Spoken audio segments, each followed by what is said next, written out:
If you traveled far enough in any direction, you would never hit a wall, but you would hit something far stranger. That single fact dismantles an assumption most of us carry without realizing we carry it. We were taught that the universe began with the Big Bang, that it has been expanding ever since.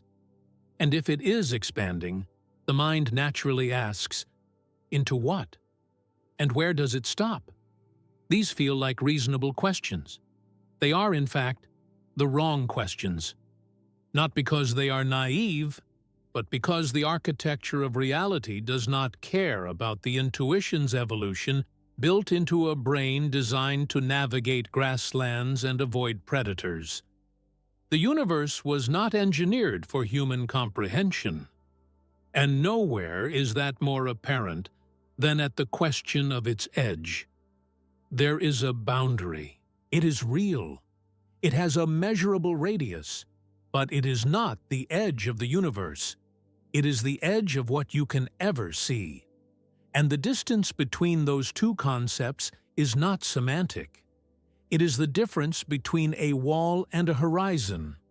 One stops you. The other moves with you, permanently, wherever you go. The observable universe extends approximately 46 billion light-years in every direction from Earth. That number already sounds wrong to most people. If the universe is 13.8 billion years old, how can light have reached us from 46 billion light-years away? That apparent contradiction is the first signal that something fundamental needs to be revised. Not just about the universe's size, but about what expansion actually means. When astronomers say the universe is expanding, they do not mean that galaxies are flying outward through space like shrapnel from an explosion. They mean that space itself is stretching. The fabric beneath all objects is increasing in volume. Galaxies are not racing away from a central point. They are being carried apart by the medium they sit inside, the way dots drawn on a balloon separate as the balloon inflates. No dot is the center. No dot is the edge. Every dot sees every other dot receding. This matters because it means the 46 billion light-year radius of the observable universe is not a fixed boundary in space. It is an observer-centered sphere. You sit at its center, not because Earth is special, but because the observable universe is defined by what light has had time to reach you. An observer on a galaxy 30 billion light-years from here would see their own observable sphere, equally vast, overlapping partially with yours, but extending far beyond it in directions you cannot access. Every point in the universe is the center of its own horizon. That is already a departure from ordinary spatial intuition. But the deeper strangeness has not yet arrived. The light reaching us from the edge of the observable universe was emitted when the universe was less than 400,000 years old. Shortly after the cosmic fog of the early universe cleared enough to allow photons to travel freely. Those photons have been traveling for nearly 13.8 billion years, but the objects that emitted them have not been standing still. They have been carried outward by the expansion of space the entire time. The galaxy that sent us its first light when it was 42 million light-years away is now, by our best calculations, roughly 46 billion light-years distant. We are seeing it as it was, not as it is. We are, in this sense, always looking into the past. The deeper into space you look, the further back in time you are seeing. The edge of the observable universe is not a place in space. It is the furthest moment in time that light can bridge for us. And then comes the rupture point. At large enough distances, Galaxies are not just moving away from us. They are receding faster than light. This sounds like a violation of physics. Einstein established that nothing can travel through space faster than light. But that law applies to objects moving through space. It does not apply to space itself expanding. When the fabric stretches faster than light can cross it, the light from those regions never reaches us. Not because it is blocked, because the space between us and the source is growing faster than the light can traverse it. This is where the horizon becomes absolute. Beyond a certain distance, called the Hubble sphere, the recession velocity of space exceeds the speed of light. Anything emitted from beyond that sphere right now will never reach us. The light is moving toward us, but the space beneath it is expanding away faster. It runs in place, and it loses. It never arrives. This means our observable universe is surrounded by a region we can already never access, even in principle, even with perfect instruments, even given infinite time. That region contains galaxies, structures, perhaps civilizations. We will never know. The expansion will eventually strip even nearby galaxies from our sky. In hundreds of billions of years, a civilization in this universe, if any remains, will look outward and see almost nothing. The expansion will have carried everything beyond reach. They will have no evidence the larger universe exists. Their observable universe will be nearly empty by our standards. And they will have no way to know what they are missing. The universe does not announce what it withholds. Now, the deeper question, if the observable universe is a sphere around us, and every observer has their own sphere, and space extends beyond all those spheres potentially without limit, what is the shape of that extension? What kind of geometry contains something that may be infinite? This is where human intuition fails most completely. When we try to imagine a universe with no edge, the mind generates an image of something with a boundary just beyond the frame. It feels impossible to picture a three-dimensional space that is finite but has no wall, no center, no outside. Yet there is a geometry that allows exactly this. Consider the surface of a sphere. It is finite in area. It has no edge. Walk in any direction long enough, and you return to where you began. No boundary is ever encountered. Now remove one dimension from that analogy and apply it to the three-dimensional universe. A positively curved universe could be finite in volume and still edgeless, still boundless. You would circumnavigate it without ever reaching a wall.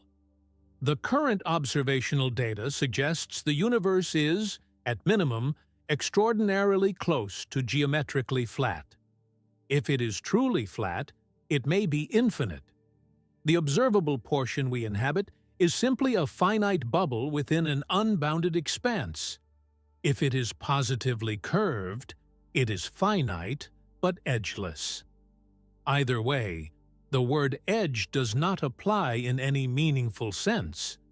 Either there is no edge because space never ends, or there is no edge because space curves back on itself.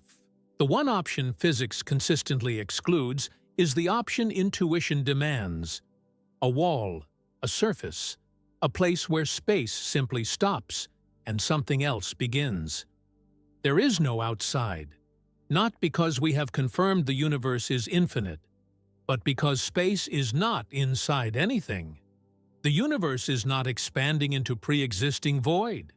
The expansion is the universe. Space does not require a container. It does not require a beyond. This is the cognitive wall most people hit. Not the edge of the universe, but the edge of the mental model we bring to it. We are accustomed to thinking of large things as objects within space. A galaxy is inside space. A supercluster is inside space. The mind then tries to place the universe inside something too. But the universe is not an object within space. The universe is space. The expansion has nothing to expand into because there is no pre-existing stage. There is only the expansion itself. And yet, that answer, while rigorously defensible, leaves something unresolved. If space could be infinite, if the geometry allows for it, then regions beyond our horizon are not hypothetical. They are real. They contain matter, governed by the same physical laws, distributed perhaps similarly to what we observe within our sphere. The scale of what lies beyond our horizon could dwarf our observable universe by factors that no unit of measurement usefully captures. What we call the observable universe, this 46 billion light-year sphere containing 2 trillion galaxies, stretching back to within the first moments after the Big Bang, may represent a fraction so small relative to the total that the word fraction no longer communicates the ratio. We are not at the edge of everything. We are at the edge of everything we can ever touch. The universe doesn't end. Your visibility does. There is a structure in the universe that operates identically to the horizon around a black hole. You cannot see past it. You cannot reach past it. And unlike a black hole horizon, you cannot even approach it. It moves away from you at the speed of light, permanently, in every direction, carrying everything beyond it into a darkness that is not dark because it is empty, but dark because the light from those regions will never arrive. This is the cosmic event horizon, and you have been inside it your entire life without knowing it existed. The word horizon implies something you could walk toward, something that recedes as you approach, but remains, in principle, reachable. The cosmic event horizon is not that. It is an absolute boundary of causality. Events beyond it cannot influence you. Light emitted from beyond it right now will never reach you. Not eventually. Not with better technology. Never. The expansion of space guarantees it. And that expansion is not slowing. It is accelerating. This is where the situation becomes irreversible. For much of the 20th century, physicists assumed the expansion of the universe would eventually slow. Gravity, acting across cosmic scales, would pull matter back together, decelerating the outward drift of galaxies. The question was whether the universe would expand forever at a decelerating rate, or whether gravity would eventually reverse it into a collapse. Both scenarios assumed expansion was losing energy. Then, in 1998, 2 independent research teams measuring the brightness of distant supernovae found something that contradicted every expectation. The expansion was not slowing. It was speeding up. Something was pushing space apart with increasing force. That something was given a name: dark energy. And the name communicates precisely how little is understood about it. It is not dark in the sense of being hidden. It is dark in the sense of being unknown. It constitutes approximately 68% of the total energy content of the universe. It has no known source. It has no known mechanism. It permeates all of space uniformly, and its pressure is negative, meaning it does not resist expansion. It drives it. And its influence grows stronger as the volume of space increases. This is the antagonist, not a force you can observe or measure directly. not a thing you can point to. A pervasive, accelerating pressure woven into the structure of space itself, methodically dismantling every future connection the universe might have formed. The consequences are not abstract. They are calculable. They are already underway. At this moment, roughly 97% of the galaxies in the observable universe are beyond our cosmic event horizon. Not beyond our ability to see them currently. We can see many of them. But beyond our ability to ever reach them, or for any signal we send today to ever arrive. The light we currently receive from distant galaxies was emitted billions of years ago, when those galaxies were close enough that the light could cross the intervening space. That window is closing. For a large fraction of what we observe tonight, the last light those galaxies will ever send us is already in transit. What arrives in the future will be the final transmission. After that, silence. The universe is not expanding into emptiness ahead of us. It is retreating behind a horizon that tightens as the acceleration continues. Consider what that means for any civilization attempting to explore beyond its local region. Even traveling at the speed of light, the maximum theoretical velocity of any physical motion through space, you could not reach the Andromeda Galaxy and return in less time than the current age of the universe. But at least Andromeda is reachable in principle. Gravitationally bound to the Milky Way, it will actually collide with us in approximately 4.5 billion years. The local group, the roughly 50 galaxies gravitationally connected to the Milky Way, forms an island that expansion cannot break apart because the gravitational binding is stronger than the local expansion pressure. But every galaxy cluster beyond the local group is already lost. Not soon, already. The expansion has been accelerating for roughly 5 billion years.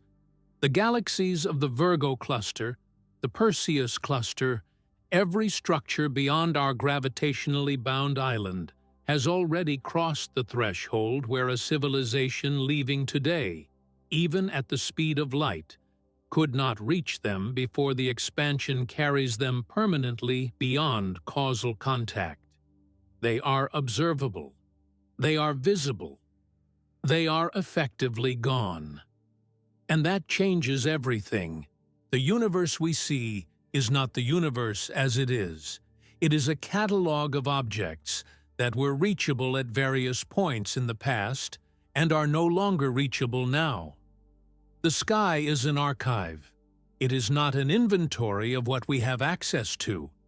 It is a record of what we once shared a causal relationship with, increasingly long ago, as the acceleration erases connections faster than light can restore them. Now extend this forward in time. In approximately 150 billion years, the expansion will have carried all galaxies beyond the local group so far away that even their ancient light will have red-shifted into wavelengths too long to detect.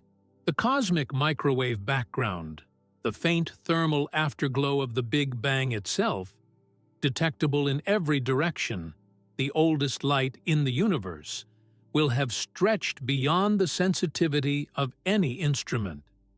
The sky will go dark, not because stars have all died, though that process will also be underway, but because the universe beyond the local group will have become causally invisible.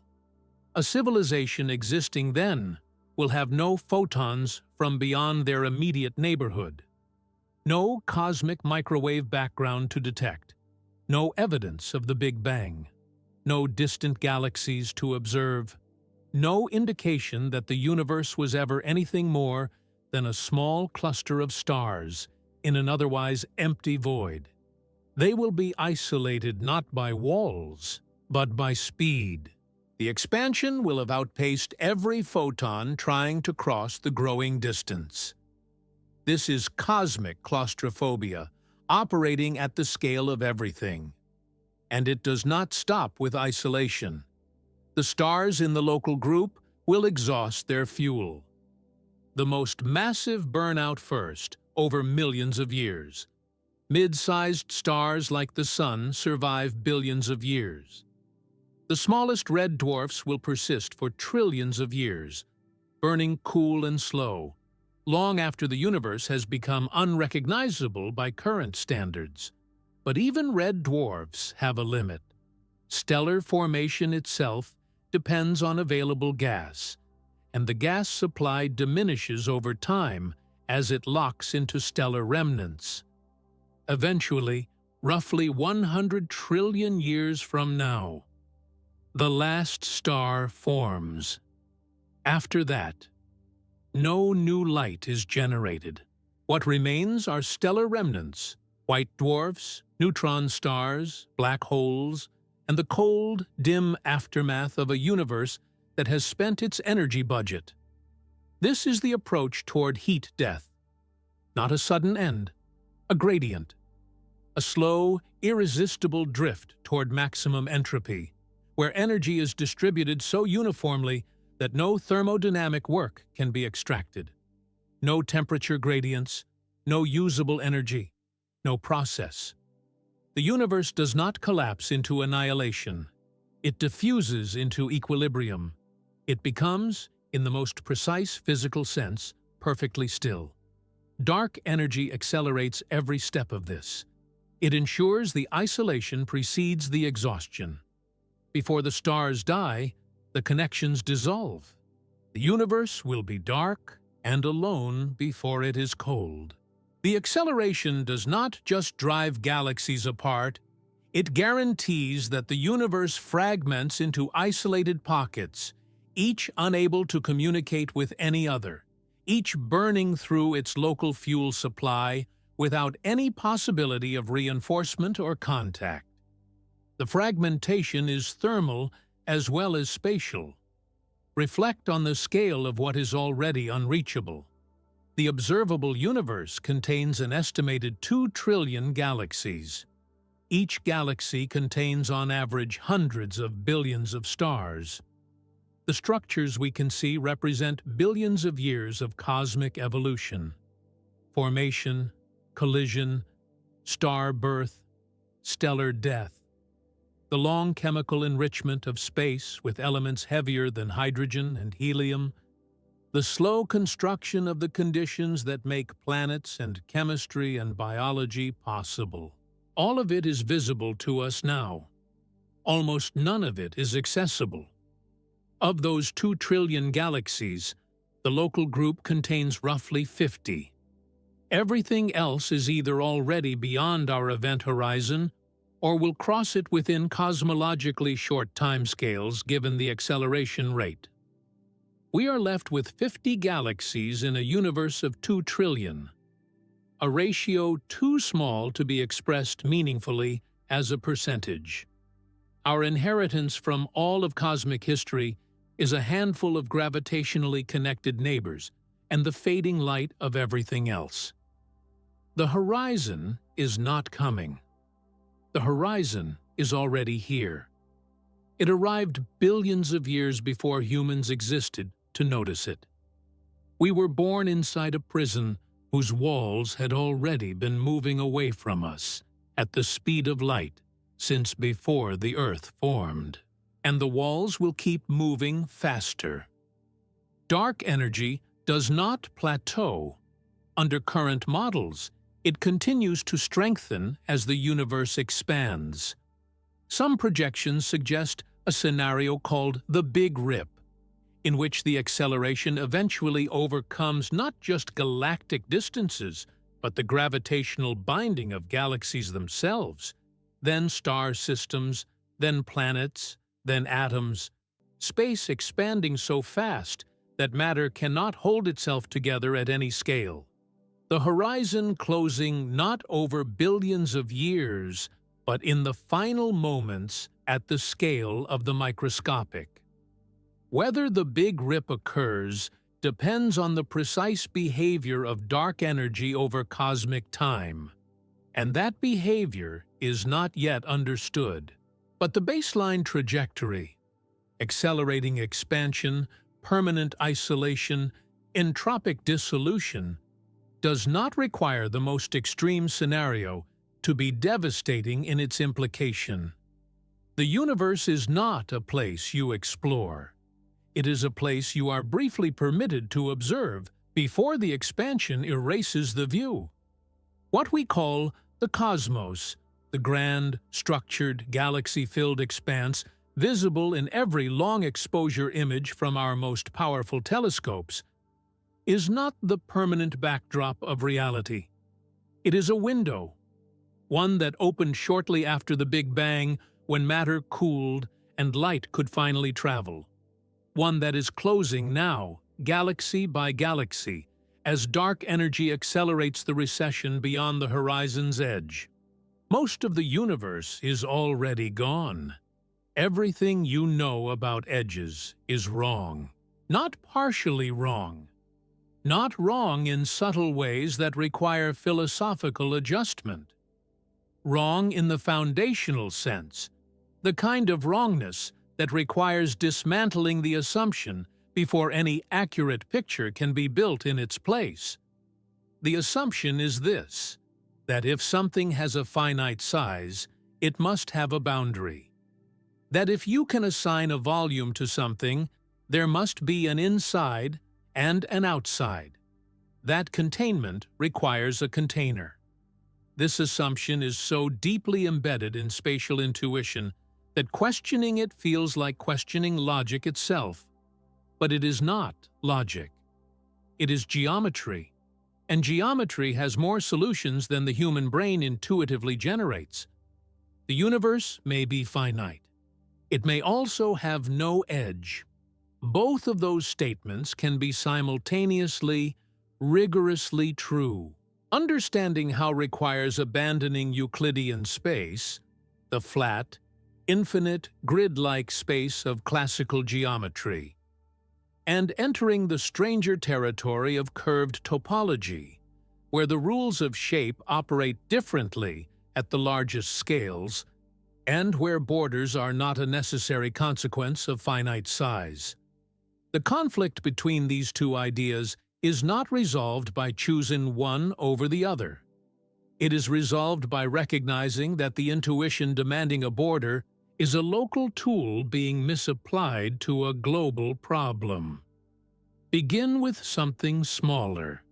Imagine an ant placed on the surface of a perfect sphere. The ant can walk in any direction. It never reaches a boundary. It never falls off an edge. The surface curves, but the ant has no access to the third dimension that would allow it to perceive that curvature directly. From the ant's perspective, the surface appears flat in every local region. Walk far enough in any direction, and the ant returns to its starting point, having never encountered a wall, never having passed through anything, never having left the surface. The surface is finite in area. It is absolutely edgeless. These two facts coexist without contradiction because the geometry is curved, not bounded. Now remove one dimension from the analogy and apply it to the universe.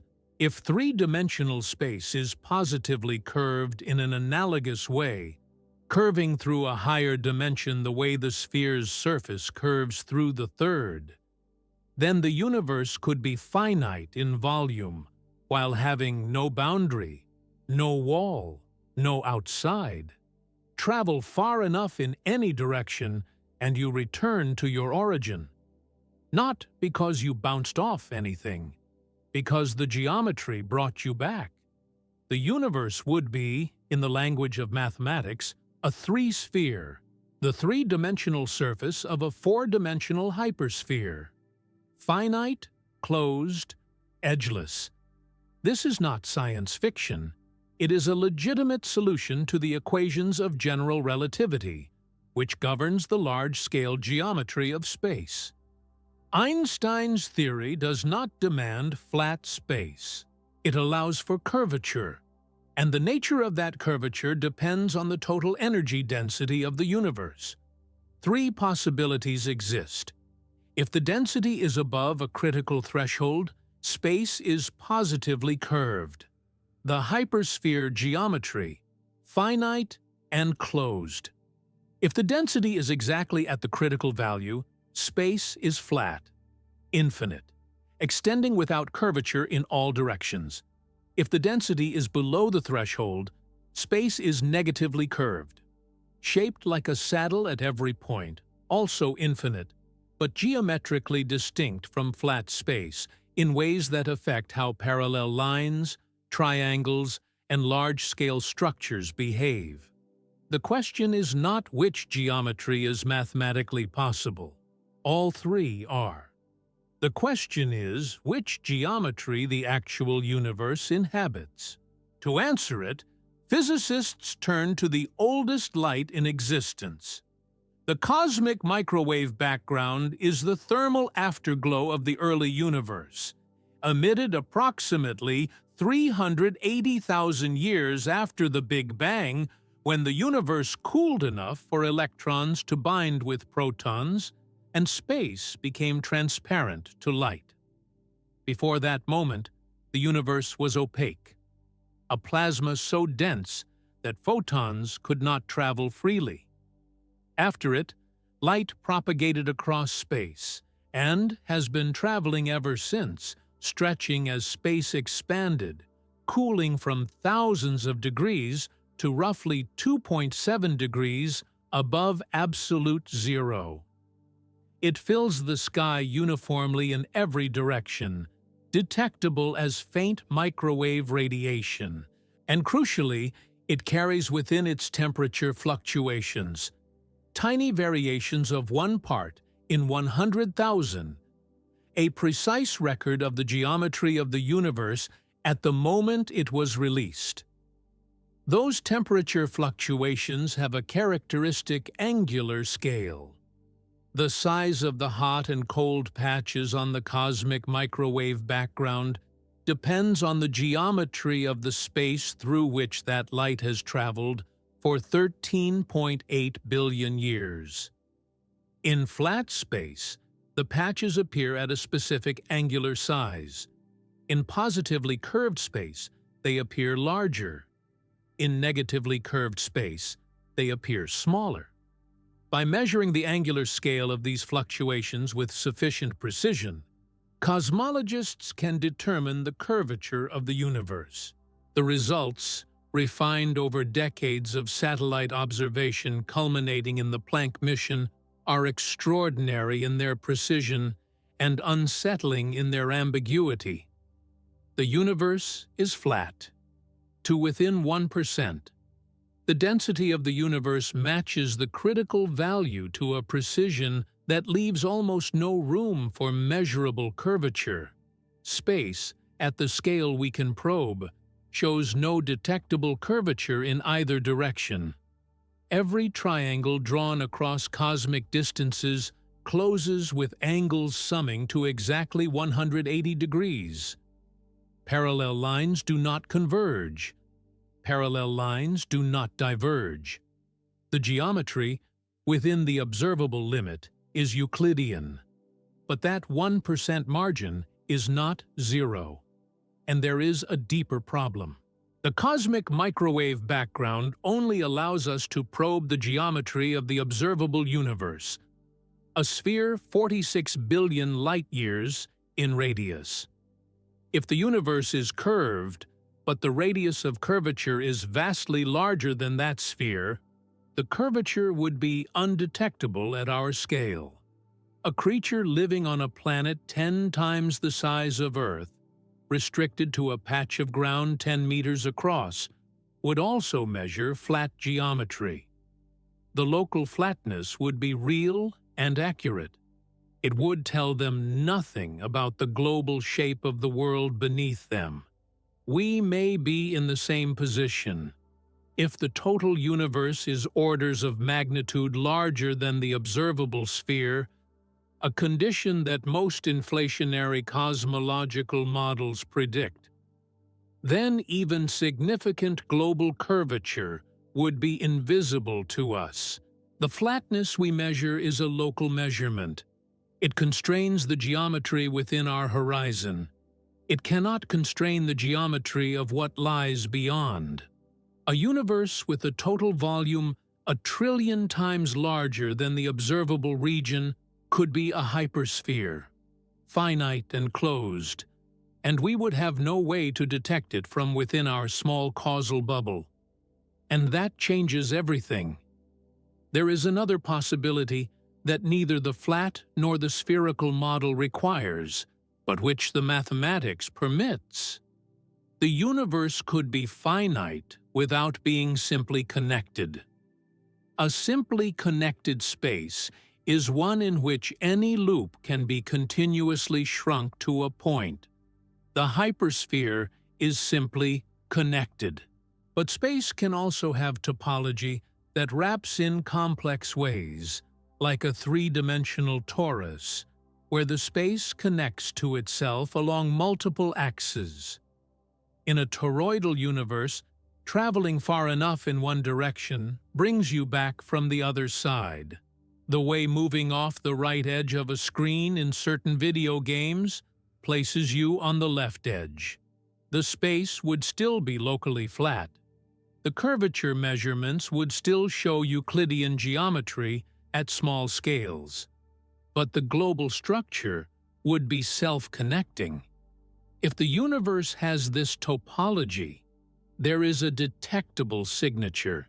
Identical patterns should appear in the cosmic microwave background in multiple directions, because the same hot and cold regions of the early universe would be visible from multiple angles as light completes loops through the self-connecting structure.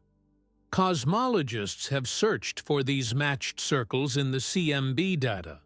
So far, they have not found statistically convincing evidence for topology at scales within or close to the observable universe. But absence of evidence within the observable horizon is not evidence of absence at scales beyond it. If the universe wraps at a scale larger than what we can see, no signal from the wrapping would have reached us. We would be unable to distinguish it from an infinite flat universe. The topology may already exist. We may already be looping. We would not know. This is the point where the mind runs out of intuitive traction and has to switch to a different mode of engagement. Not visualization, which fails for hyperdimensional geometry, not analogy, which can only approximate, but a kind of structural trust in mathematics, an acknowledgement that equations can correctly describe spaces that no brain can picture, and that the failure to picture them is a limitation of biological cognition, not a limitation of the spaces themselves. General relativity describes the geometry of the universe using mathematics developed for curved surfaces in any number of dimensions. The equations do not require that the spaces they describe be visualizable. A three-sphere is a perfectly well-defined mathematical object. Its properties are calculable. Its behavior under physical laws is derivable. That no human mind can form a direct mental image of it from the inside is irrelevant to whether it exists. We are, in this sense, in the position of a two-dimensional being trying to comprehend a three-dimensional solid by examining a shadow. The shadow is real.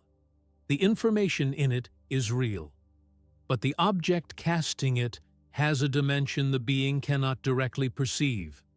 Our measurements of cosmic geometry are shadows of a structure whose full dimensionality may exceed our perceptual access.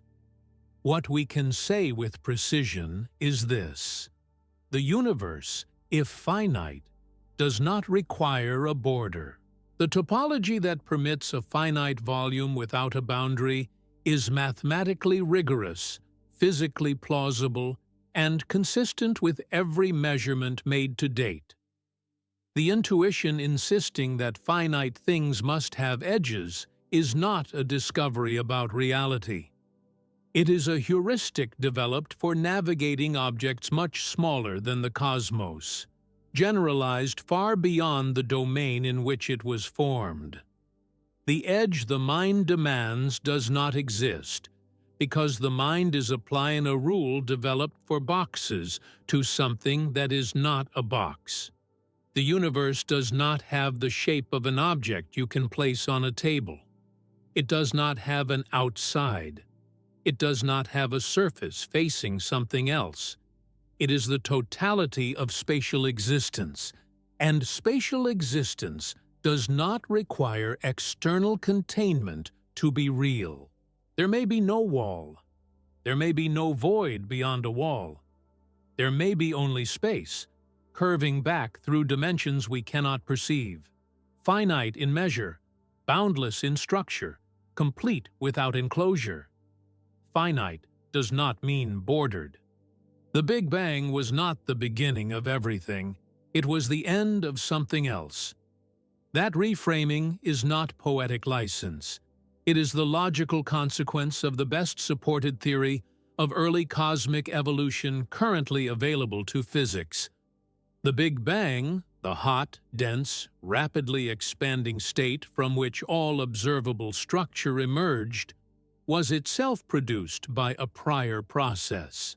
A process so extreme in its energy, so brief in its duration, and so total in its consequences that the universe we inhabit, with its 46 billion light-year observable radius and its 2 trillion galaxies, may represent an almost infinitesimally small residue of what actually occurred.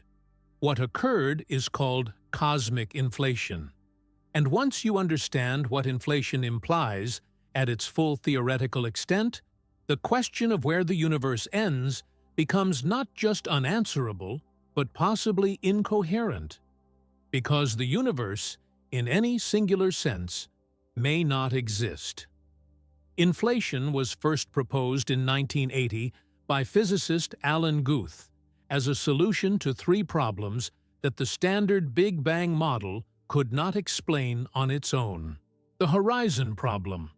Why does the cosmic microwave background have the same temperature in every direction to 1 part in 100,000, even in regions that, at the standard expansion rate, could never have been in causal contact with each other? The flatness problem. Why is the geometry of the universe so precisely at the critical density, when the slightest deviation in the early universe would have compounded over time into dramatic curvature? The monopole problem. Why do we not observe the exotic high-energy particles that standard particle physics predicts should have been produced abundantly in the extreme heat of the early universe? Inflation answers all 3 with one mechanism. In the first fraction of a second after the Big Bang, within the first 10 to the power of -32 seconds, a timescale so brief it has no analog in human experience, the universe underwent a period of exponential expansion, driven by a field of extraordinarily high energy density. Not the gradual expansion that has continued ever since, driven by the initial momentum and then accelerated by dark energy. Something categorically different, an expansion so rapid that space doubled in size repeatedly, on timescales shorter than any physical process could track. The observable universe expanded from a region smaller than a proton to roughly the size of a marble in a moment too short to name meaningfully. Then inflation ended. the energy driving it converted into the hot plasma of particles and radiation. The Big Bang, as conventionally described, began. The horizon problem dissolves because everything we observe was once in causal contact before inflation stretched it apart. The flatness problem dissolves because exponential expansion flattens any initial curvature the way inflating a balloon reduces the apparent curvature of its surface. Locally, the geometry approaches flat regardless of the initial conditions. The monopole problem dissolves because inflation diluted the density of exotic particles to effectively zero. The theory works. The predictions match. The cosmic microwave background temperature fluctuations that satellites have measured with extraordinary precision are consistent with being quantum fluctuations in the inflationary field, stretched to cosmic scales by the expansion. But inflation carries an implication that Guth and subsequent theorists did not initially seek, and which cannot be contained once it emerges. Inflation is driven by what physicists call a false vacuum. In quantum field theory, a vacuum is not empty space. It is the lowest energy state of a quantum field. A false vacuum is a metastable state, apparently stable locally, but not at the global minimum of energy. Think of a ball resting in a shallow depression on a hillside. It is locally stable. Small perturbations return it to the same position, but it is not in the lowest energy state available. Given sufficient quantum fluctuation, the ball can tunnel through the barrier and roll down to the true minimum. When it does, the energy difference is released. In the inflationary scenario, the early universe existed in a false vacuum state of a field called the inflaton. The enormous energy density of this false vacuum drove the exponential expansion. Eventually, the field decayed toward its true vacuum, tunneling through the quantum barrier. And the stored energy converted into the matter and radiation of the observable universe. Inflation ended. The Big Bang began. This is the standard picture, and it is consistent with observation. The problem, or rather, the consequence, is what quantum mechanics requires to happen to a field in a false vacuum over a large enough region of space. Quantum fluctuations are not optional. They are built into the structure of quantum field theory.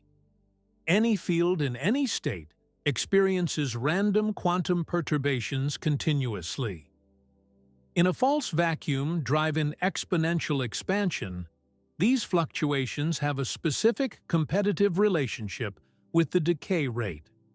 In some regions, the fluctuations happen to kick the field higher, further from the decay threshold, sustaining the false vacuum and continuing inflation. In other regions, the field naturally decays, inflation ends, and a hot Big Bang ignites. The critical insight, developed by André Linde, Alexander Vilenkin, and others in the 1980s, is that the rate of inflation, the rate at which space doubles, exceeds the rate at which decay regions can overtake the expanding volume. Inflation creates new space faster than decay can consume it. This means inflation, once started, never fully stops. Regions of false vacuum continuously spawn new inflating space. Occasionally, within that inflating expanse, a quantum fluctuation triggers local decay. Inflation ends in that patch. Energy converts to radiation, a hot Big Bang fires, and a region like our observable universe forms and evolves. But while that bubble universe ages through billions of years of cosmic evolution, The surrounding false vacuum continues inflating at exponential rates, spawning more decay events, producing more bubble universes, each causally isolated from every other by the inflating space separating them. The process is eternal in both directions. It will never fully stop in the future, and the question of whether it had a beginning remains unresolved. This is eternal inflation. Each bubble universe is an island. The space between them is not merely vast, it is actively inflating, expanding faster than any signal could cross it, ensuring that no two bubbles can ever make causal contact. The isolation is not a consequence of distance in the conventional sense. It is a consequence of the geometry of eternally inflating space, which grows faster between bubbles than anything can traverse. Communication between bubble universes is not merely difficult, it is structurally prohibited by the same logic that makes regions beyond our cosmic event horizon unreachable. The number of bubble universes implied by eternal inflation is not large in the sense of being a big, countable number. It is infinite, not approximately infinite, not extremely large. Infinite in the formal mathematical sense, because the process has no termination. And within an infinite number of bubbles, with quantum fluctuations determining the physical parameters of each bubble as it forms, the range of physical laws, constants, dimensionalities, and structures becomes exhaustive. Every configuration permitted by the underlying quantum field theory is realized somewhere in some bubble, an infinite number of times. Let that settle for a moment, not as a philosophical curiosity, but as a physical implication of mathematics applied to a theory that currently represents the best available explanation of the early universe's observable properties. The inflation theory is not speculative in the sense of being unsupported. Its basic predictions have been confirmed. The eternal inflation extension follows from the same mathematics.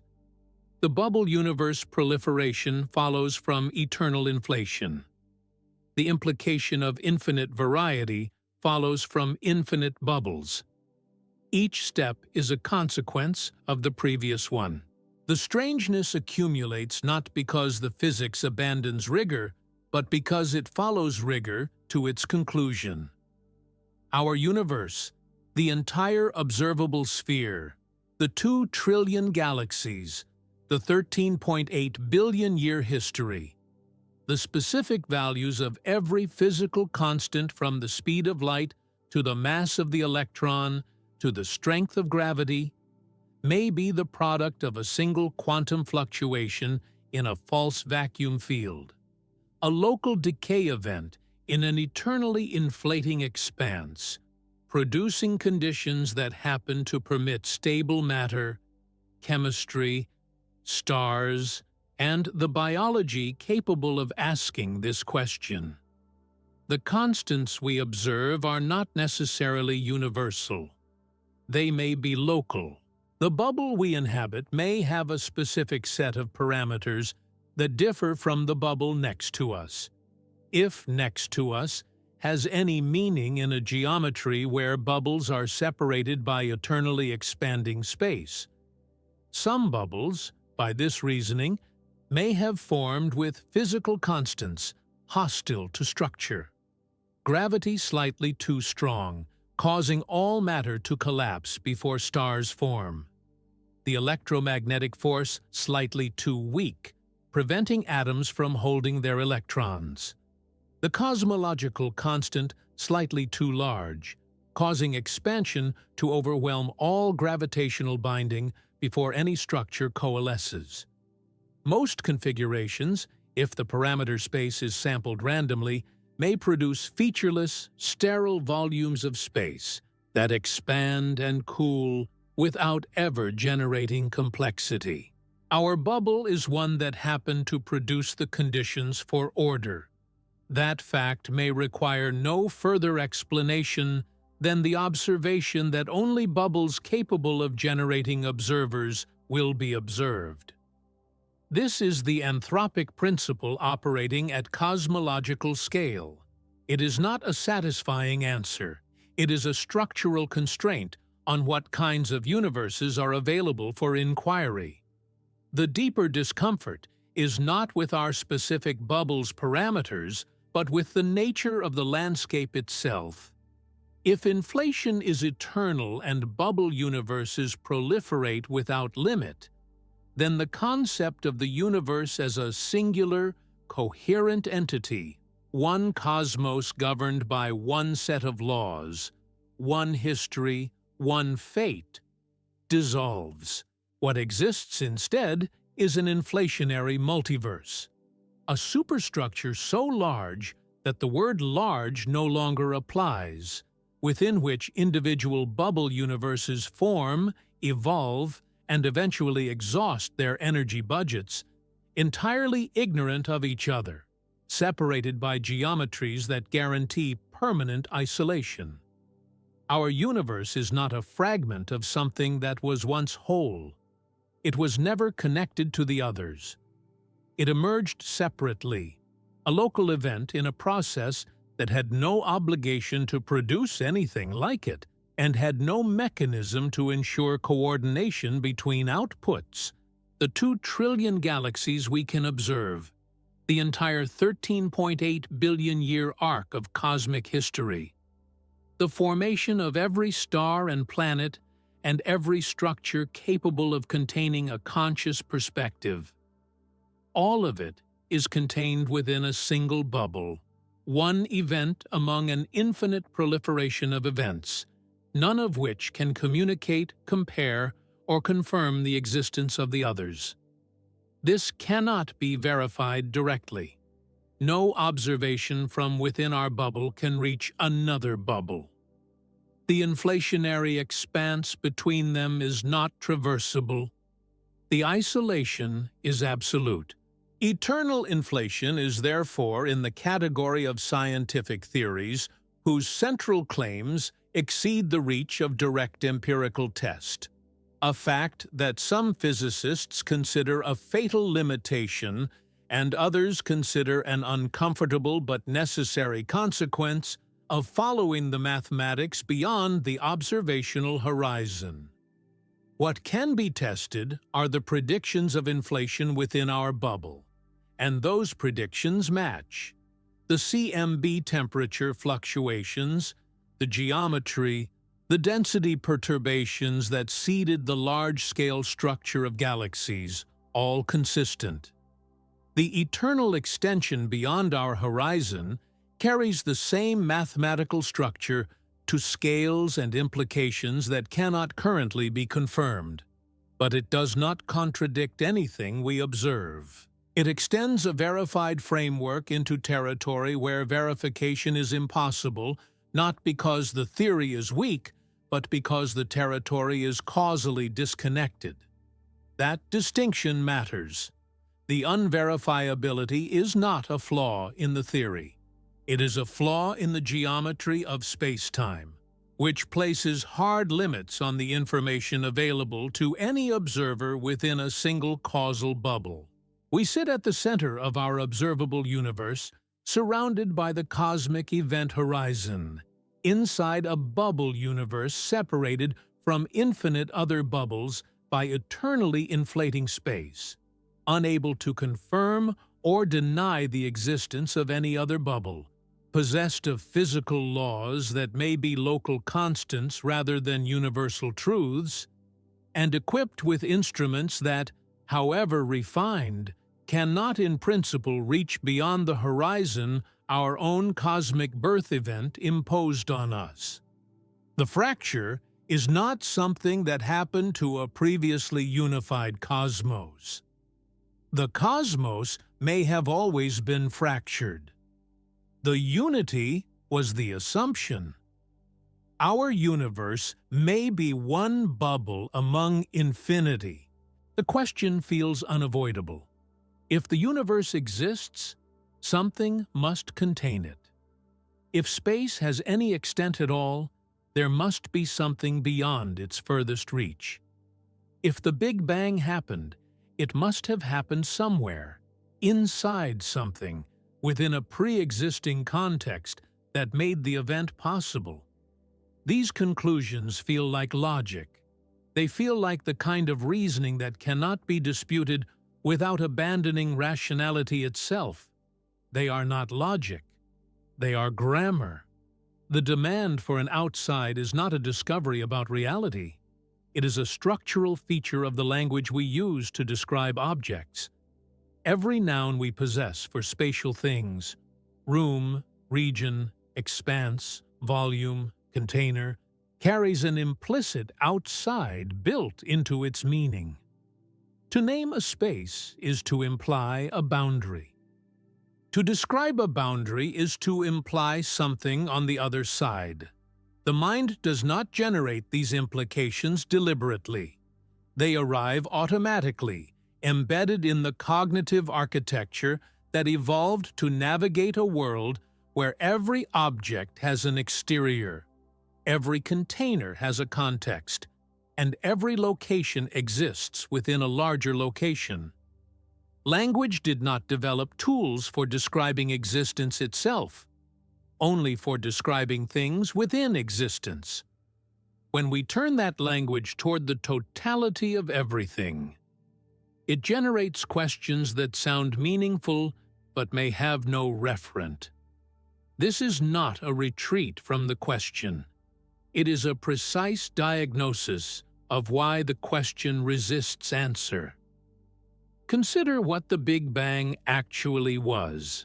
The common image is of an explosion, a dense point of matter and energy detonating into pre-existing space, expanding outward like a shock wave, filling a void that was there before it arrived. This image is wrong in every detail that matters. The Big Bang was not an explosion in space. It was an expansion of space. There was no pre-existing void. There was no container waiting to be filled. Space itself was created in the event. The matter and energy and radiation of the early universe did not travel outward into something. They expanded because the medium of space was itself increasing in volume. There was no prior emptiness. There was no exterior location from which an observer could have watched it happen. The event had no outside because outside requires space, and space was the thing being created. This distinction eliminates the question's premise entirely. If space was created at the Big Bang, if the event was not something that happened within a pre-existing spatial context, but was itself the origin of spatial context, then asking what is outside the universe is equivalent to asking what is north of the North Pole. The question is grammatically coherent. You can say the words. A listener can understand each word individually, but the question contains a hidden impossibility. North is a direction defined within a coordinate system that does not extend beyond its own pole. There is no north of the North Pole because north is defined relative to it. Similarly, outside is a spatial relationship defined within space-time. There is no outside of space-time because outside requires the spatial framework that space-time constitutes. The analogy is not a metaphor designed to comfort. It is a structural parallel. In both cases, a question generated by the automatic application of language to a context where that language breaks down produces an apparent paradox that dissolves on examination. The dissolution is not a failure to answer, it is the answer. But physics does not stop at philosophical clarification. The question of what happened at the origin of the universe, what determined its initial conditions, what preceded the inflationary expansion, what selected the false vacuum that drove inflation, is a legitimate physical question, even if the word outside is the wrong frame for it. And the most rigorous attempt to address it produces a model that is perhaps the strangest idea in all of cosmology. In 1983, James Hartle and Stephen Hawking proposed what became known as the no-boundary proposal. The model addresses the singularity problem directly. In standard Big Bang cosmology, tracing the expansion backward leads to a singularity, a point of infinite density and infinite curvature, at which the equations of general relativity break down. The singularity is not a physical event that can be described. It is the point where the theory fails. Physics currently has no agreed description of what happens at or before the singularity. The no-boundary proposal offers one. Hartle and Hawking applied the mathematics of quantum mechanics to the geometry of space-time itself. In quantum mechanics, there is a technique called the path integral, which calculates probabilities by summing over all possible histories of a system. Applied to cosmology, this means summing over all possible geometries of space-time, weighted by a quantum amplitude to determine which configurations are most probable. The no-boundary proposal is defined by a specific boundary condition for this sum. There is no boundary. The geometry of space-time is closed and smooth at the origin, with no edge, no singularity, no initial moment where something transitions from non-existence to existence. To achieve this, the model requires that time near the origin of the universe behaves as a spatial dimension rather than a temporal one. In ordinary physics, time and space are distinct. Time has a direction. It has an origin. But in the Hartle-Hawking formulation, near the Big Bang, the dimension we call time rotates into what physicists term imaginary time, a mathematical transformation that makes the temporal dimension behave geometrically like a spatial one. In imaginary time, the origin of the universe has no singularity. The geometry is smooth, closed. Like the surface of a sphere, it has no point that can be identified as an edge or a beginning. Every point on the surface is equivalent. The question of what happened before the Big Bang, in imaginary time, is equivalent to asking what is south of the South Pole. Not a difficult question. Not a question blocked by missing information. A question without content, because the directional concept does not apply. When the geometry is transformed back from imaginary time to real time, when the mathematical calculation is interpreted physically, the smooth, closed origin produces an expanding universe, not from a singularity, not from a prior state, from a quantum geometry that has no boundary and therefore requires no prior cause. The universe, under this model, does not have a cause in the conventional sense. It is a self-contained solution to the equations of quantum gravity, a closed geometry that simply is. This is the point where language fully exhausts itself. We do not have ordinary concepts for something that exists without having been caused. Causality is so fundamental to human cognition. Every event in experience has a preceding event. That a universe without a prior cause seems to violate not just physics, but basic intelligibility. But causality is a relationship between events within time. If time itself has a smooth origin, with no prior boundary, there is no temporal location from which a cause could operate. The universe does not emerge from something that preceded it. The temporal structure in which the concept of precedence is defined begins at the same moment the universe does. Before is not a word with a referent. Hawking addressed this directly in public writing by asking what was there before the Big Bang and answering, "There was no before." Not because something was there that defies description, but because before requires time, and time has an origin within the universe, not outside it. The question is asking for a time before time.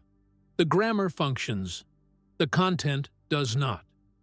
What remains is a kind of ontological vertigo, the feeling of the ground giving way beneath a question that seemed solid.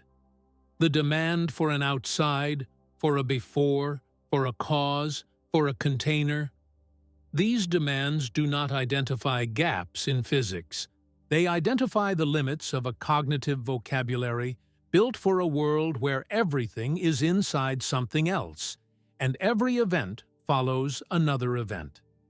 That vocabulary, applied to the totality of existence, generates questions that feel profound and pressing, but may be structurally empty. This is not comfortable. The discomfort is not a sign that something is being evaded. It is the sensation of a mind built for local navigation, encountering a problem that is not local. The brain that insists on an outside is the same brain that evolved to track predators in grasslands, to estimate distances between trees, to navigate a world where every region has a boundary and every container has a context. That brain is extraordinarily good at what it was built for. It was not built for this. The most honest position available is not that we know there is no outside, but that outside may not be a coherent category when applied to the totality of space-time. The question may be less like a question we cannot yet answer, and more like a question that dissolves under examination. Not because reality is evasive, but because the question was carrying a hidden assumption that reality does not honor. What lies beyond the universe? The question assumes a beyond. What came before the Big Bang? The question assumes a before. What contains all of space? The question assumes a container. Strip the assumptions, and what remains is not a mystery to be solved.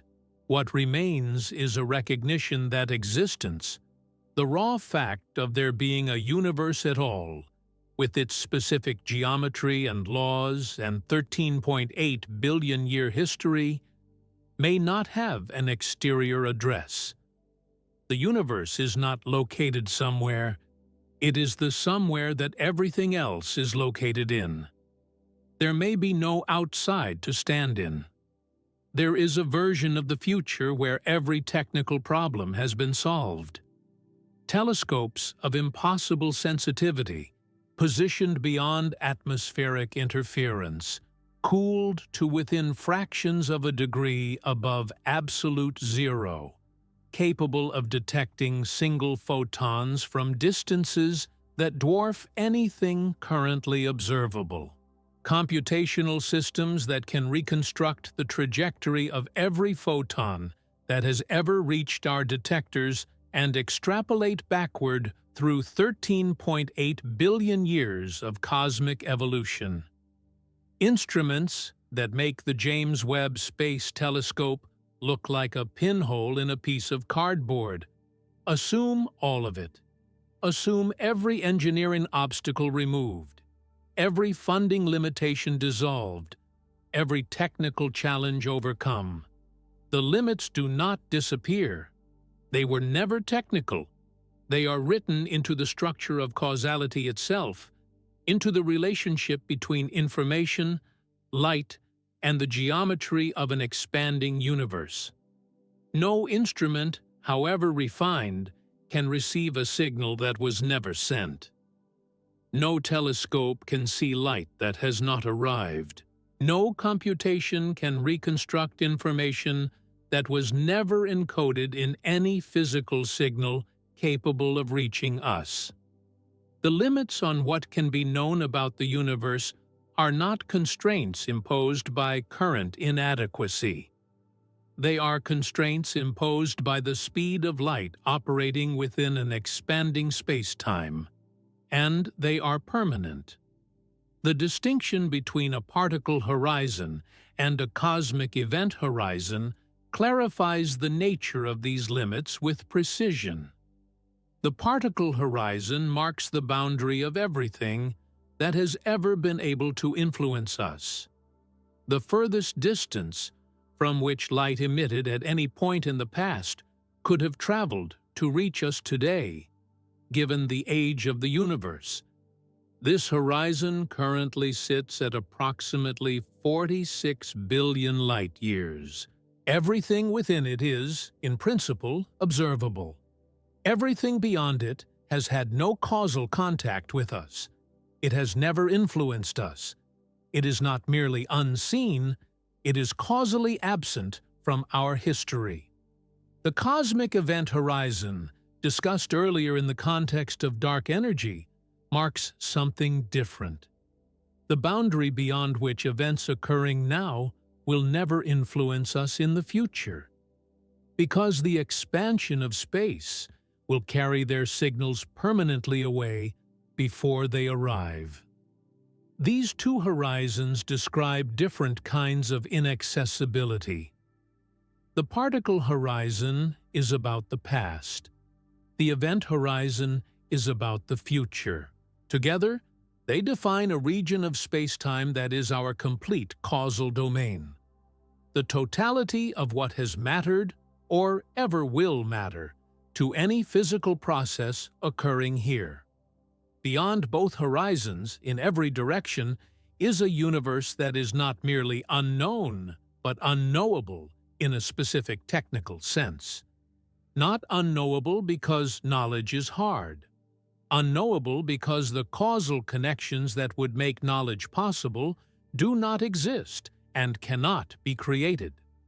This is the knowledge ceiling, and it is lower than most people assume. The particle horizon is expanding.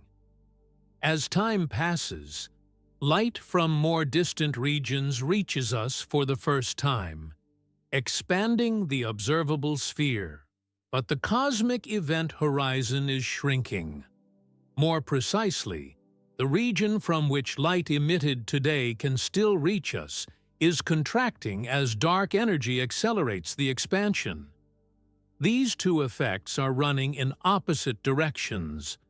For a period, the particle horizon's expansion outpaces the event horizon's contraction, meaning we continue to receive new information about the universe. But this period has a limit. As acceleration continues, the event horizon closes in. The furthest regions within our current observable universe will emit their last light toward us. That light will arrive, and then no further signal from those regions will ever reach us. The observable sphere will not continue expanding indefinitely.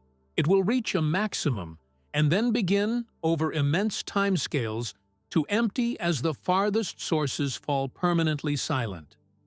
The ceiling approaches, slowly, by human standards, inevitably, by physical ones. But the limits of knowledge are not only cosmological, they are also quantum mechanical, and they operate at every scale. Werner Heisenberg's uncertainty principle is frequently misunderstood as a statement about measurement technology, that instruments disturb what they measure, and that better instruments would reduce the disturbance. This is incorrect. The uncertainty principle is a statement about the structure of reality. Certain pairs of physical properties, position and momentum, energy and time, do not simultaneously have precise values. The uncertainty is not in the measurement, it is in the property itself. A particle does not have both a precise position and a precise momentum waiting to be discovered. It has a quantum state that assigns probability distributions to both, and the more sharply one is defined, the more diffuse the other necessarily becomes. No instrument can resolve this, because there is nothing more precise to resolve. The imprecision is ontological. At cosmological scales, this quantum indeterminacy has direct consequences for the limits of knowledge. The quantum fluctuations in the inflationary field that seeded the large-scale structure of the universe, the slight overdensities that became galaxy clusters, the underdensities that became cosmic voids, were quantum events. Their specific outcomes were not determined by prior conditions. They were sampled from probability distributions. The universe we inhabit, with its specific arrangement of matter on the largest scales, is one realization of a quantum random process. Other realizations were possible. There is no fact of the matter about why the specific realization we observe was the one that occurred rather than any other. The information needed to answer that question does not exist because quantum mechanics does not produce it. The arrangement of the cosmos is, at its deepest level, not fully explained by any prior state. It contains irreducible randomness. That randomness is not a gap in current knowledge that future knowledge will fill. It is a fundamental feature of quantum mechanics, which is currently the most precisely tested physical theory in existence. Abandoning it to restore determinism would require abandoning not just the theory, but the experimental results it predicts with extraordinary accuracy. What this means for the edge of knowledge is precise and vertiginous. There are facts about the universe, specific outcomes of quantum processes during inflation, that are not recorded anywhere in any physical signal. They are not waiting in some distant region of space to be retrieved. They were never encoded.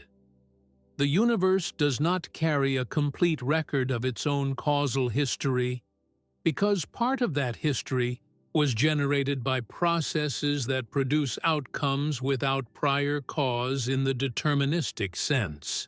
The book was never fully written. Some pages are blank not because they have not been read, but because nothing wrote on them. This is a different kind of unknowability than the cosmological horizon imposes. The horizon says, information exists, but cannot reach you. Quantum indeterminacy says, some information never existed. Both operate simultaneously, bounding the total knowledge accessible to any observer in any position within the universe. There is a third limit, less discussed, but equally fundamental. Information theory, as developed through the work of Claude Shannon and extended into the physics of black holes and thermodynamics by Jacob Bekenstein and Stephen Hawking, places an upper bound on the amount of information that can be contained within a region of space. This bound, the Bekenstein bound, relates the maximum information content of a region to its surface area, not its volume. A sphere of space can contain only a finite amount of information, bounded by the area of its boundary measured in Planck units. This is not a technological constraint. It is a consequence of the relationship between gravity, thermodynamics, and information. Pack more information into a region than the bound allows, and the region collapses into a black hole, which has its own information dynamics. Applied to the observable universe, this bound means the total information content of everything within our causal horizon is finite. Not large, finite. The universe we can access, in principle, contains a specific maximum number of bits of information. Every fact about every particle, every field configuration, every quantum state, all of it sums to a number. An incomprehensibly large number, but a number nonetheless. And if the total information is finite, then the total knowledge available to any observer within this region is finite. Not bounded by current technology, bounded by the structure of space-time itself. We are information-limited creatures inside an information-limited region of an apparently infinite universe, separated from the rest of it by horizons that causality enforces and acceleration is closing. The response to this situation is not despair. It is something more interesting, a recognition that the position of an observer in the cosmos is not incidental but structural. The limits of knowledge are not failures of intelligence or ambition. They are properties of the relationship between consciousness and the universe that contains it. An observer is always located somewhere. Being located somewhere means having a causal past and a causal future, separated from regions beyond the horizon by the same physics that makes the observer's local existence possible. You cannot have the physics without the limits. The expansion that carried the early universe from a dense plasma to the structured cosmos we inhabit also carried most of that cosmos beyond the reach of any signal. The knowledge we have accumulated, the cosmic microwave background, the large-scale structure of galaxies, the precise values of physical constants, the history of stellar evolution across billions of years, is not a small thing. It was earned against the entropy that degrades signals, the expansion that dilutes photons, the quantum noise that blurs measurement. Every fact about the universe we hold with confidence is a local triumph of information retrieval, operating against physical processes designed by no one and hostile to nothing, but indifferent to whether any observer successfully extracts signal from noise. And the signal is finite. The noise is permanent. The horizon does not negotiate. What lies at the edge of the universe is not a place. It is a condition. The condition of being an observer with finite causal access in a space-time that extends, in all likelihood, far beyond what any signal can bridge. The edge is not out there, waiting to be reached. It is here, surrounding every observer, defined by the speed of light and the age of the universe, and the acceleration that is methodically narrowing the window. The edge may be built into reality itself. Every limit we have encountered in this investigation has one thing in common. It is not a property of the universe. It is a property of the observer. That pattern did not announce itself early. It emerged across every section like a structure hidden beneath apparently separate phenomena. The horizon, the geometry, the inflation, the knowledge ceiling, each presenting itself as a fact about the cosmos, each resolving, under examination, into a fact about position, about perspective, about what it means to be a finite thing attempting to comprehend an apparently infinite structure from a single location within it. The universe did not build these limits into itself as edges. The limits are what edges look like when a mind shaped by finite experience encounters a reality that may have none. This requires a moment of precise examination, because the claim is not that the limits are illusions. They are real. The cosmic event horizon is physically enforced by the acceleration of expansion. The particle horizon is a genuine causal boundary. The quantum indeterminacy is ontological, not instrumental. The geometry of the universe does not care whether a human finds it edgeless, and disorienting. These are not soft philosophical suggestions. They are hard physical constraints. But hard physical constraints on what? On what an observer at a specific location, with a specific causal history, at a specific moment in cosmic time, can access. The limits are real. Their referent is the observer. Return to the observable horizon. The 46 billion light-year sphere surrounding Earth is not a feature of the universe the way a galaxy is a feature of the universe. It is centered on us. An observer anywhere else in the cosmos has their own sphere, equally valid, equally real, equally centered on them. The horizon does not mark where the universe stops. It marks where our causal access stops. Move the observer, and the horizon moves with them. The universe does not reorganize itself. The sphere follows the eye. Return to the geometry. The curvature measurements that determine whether space is flat, closed, or open are made from within the observable region. The finding of apparent flatness is a finding about local geometry, the geometry accessible from our position. The global topology, the shape of the total universe if it is finite, or the character of its infinite extension if it is not, lies beyond what any measurement from within our causal bubble can determine. The geometry question is real. The answer, if one exists, is inaccessible, not because space hides it, but because our location within space does not grant us the view required to resolve it. We are asking about the shape of a building from a room inside it with no windows. Return to inflation. The bubble universes implied by eternal inflation are not separated from us by distance in any conventional sense.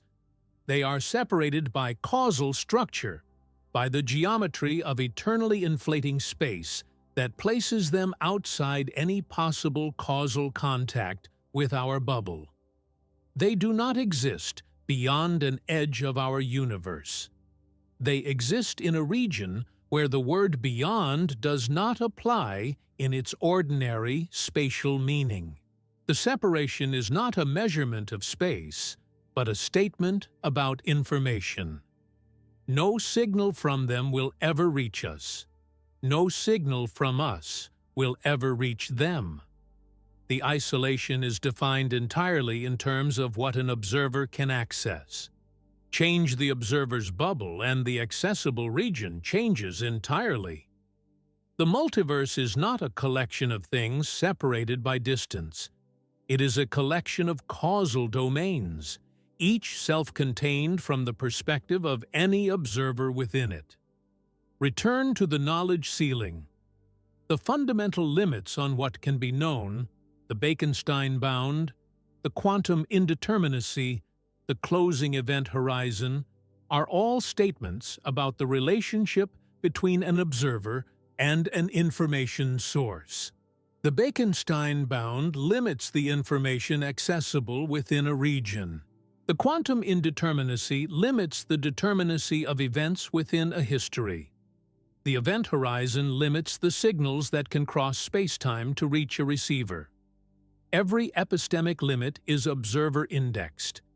It says, from here, with this causal history, at this moment, this is the maximum accessible information. Shift the observer in space, time, or causal history, and the maximum shifts with them. The pattern is exact. Every apparent edge of the universe is a horizon. Every horizon is observer-dependent. No horizon marks a wall in space. Every horizon marks the boundary of a particular perspective. And now the deeper question. Why does the human mind demand an edge in the first place? The answer is not that humans are intellectually deficient. It is that the cognitive architecture was built by a process, biological evolution, that optimized for survival in a specific environment over timescales irrelevant to cosmology. in a world structured by objects with surfaces. Every object a human ancestor encountered had an edge. Food ended, water ended, land ended at cliff faces and coastlines. The body of a predator had a boundary, distinguishing it from the space around it. The sun rose and set, marking the edge of the day. Shelter enclosed. Darkness bounded. The concept of an edge is not a philosophical assumption humans consciously imported into their thinking about the cosmos. It is a deep prior built into the architecture of spatial cognition by 3 billion years of life, adapting to a world of finite objects in bounded environments. When that architecture encounters the universe, an entity that is either infinite or finite but edgeless, or causally fragmented into isolated bubbles, it runs the same subroutine it has always run. It looks for the boundary. It expects to find a surface. It generates the question, what is beyond it? The question feels urgent because the cognitive machinery generating it has always been rewarded for asking it. Finding the edge of a territory, the limit of a resource, the boundary of a threat, these were survival-relevant computations. The mind does not know that it has applied a local heuristic to a global structure for which the heuristic was never designed. This is what anthropocentric framing means at its most precise. Not that humans are arrogant, not that humans fail to appreciate the scale of the cosmos, but that the concepts humans use to interpret spatial reality were calibrated on a sample of one environment and are now being applied to a context that the calibration process never encountered.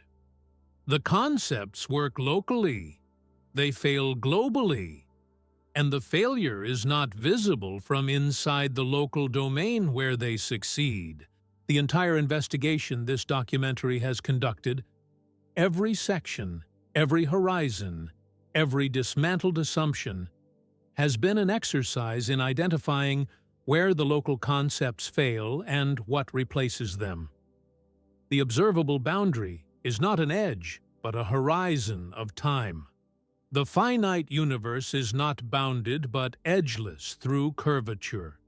The inflationary multiverse is not a collection of objects in space, but a structure of causal isolation. The knowledge ceiling is not a technological problem, but an observer-indexed constraint. At every scale, the edge the mind projected was absent. At every scale, a more precise concept replaced it. And that concept, without exception, was indexed to the observer rather than the universe. What the universe actually is, independent of any observer, may be permanently inaccessible. Not because it hides, but because accessing it requires a viewpoint outside it, and no viewpoint outside it exists. Every description of the universe is a description from within the universe. Every measurement is made by an instrument that is part of the system it measures. Every question is asked by a consciousness that evolved inside the very structure it is attempting to comprehend. The universe describing itself through human inquiry is a loop that cannot fully close, not because understanding is impossible, but because the understanding is always partial, always located, always bounded by the horizon that location imposes. This is not a reason to stop asking. It is the most precise reason to continue. The question of where the universe ends has not been answered in this documentary because the universe, by the best available evidence and the most rigorous theoretical frameworks physics currently possesses, may not end. What ends is access. What ends is visibility. What ends is the causal reach of a particular observer at a particular moment in cosmic time. These are real limits. They are not the universe's limits. They are ours. The universe does not end. Our perspective does.